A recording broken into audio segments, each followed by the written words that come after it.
Darren, just in terms of looking forward a bit, how much confidence do you think Nathan Lyon can take from his performance in this series into the next one? Well, he's been pretty good. Obviously, India was outstanding, and then here he's been brilliant. So, really pleased for him. Obviously, after Sri Lanka, I suppose he had to change a little bit. He's done that, but he's bowled beautifully, in each series on the subcontinent since. So, really pleased for him. And, to end up with, what do you get, 13, his best bowling figures ever.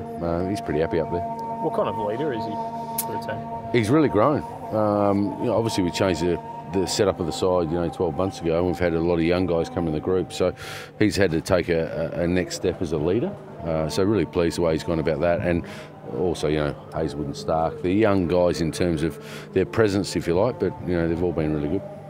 It must have been really pleasing to see Pat Cummins the way that he bowled, just in really tough conditions, but went out there and was hitting some great pace. Yeah, he was exciting, wasn't he? And that's what you get from Paddy. So it's pleasing he's put some test matches together now, and hopefully he can do that obviously in the summer for us. But he did a great job.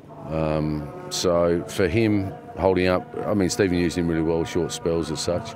But today he bowled a bit longer. Obviously he was in the groove. So from our point of view, just pleased he got through, got the key wickets. He got a couple of key wickets for us today, and I thought he bowled really well in the first innings without getting a wicket. Darren, in this corresponding chat after India, you were quite forceful about the potential of playing 4 quicks in Brisbane and complimenting Nathan and having that battery. Given how well Pat's fitness has held up and the other guys back home who are coming back to full strength by the time Sheffield Shield season starts, do you think there's still a possibility that you'll play your 4 quicks and a bit of shock and awe first test match? Oh, well, Nathan's going to play. Yeah, there's no doubt about that.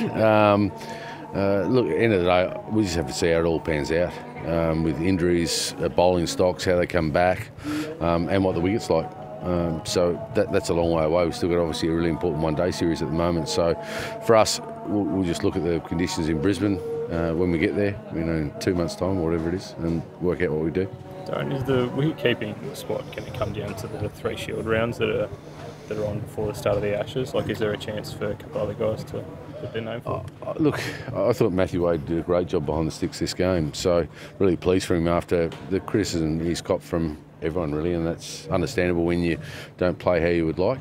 We obviously want runs from our keeper as well, which is important. So for him, and all the other keepers around the country, the Shield games are going to be important. And just with Steve just spoke in the press then about how there's just been too many batting collapses in recent matches. How do you?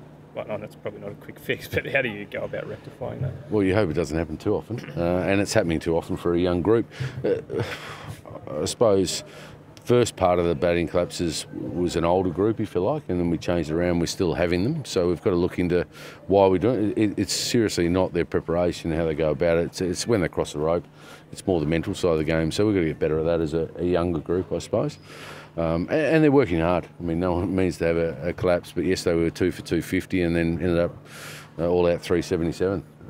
You've got to be better at driving the game in these conditions and make 450. We do that, we might not have to bat again. I would think Usman would play the first test match, although I'm only one of 4 selectors. Usman, obviously for the make-up of the side, we changed it here, but we think he's a pretty special player, and obviously he's got a really good record in Australia.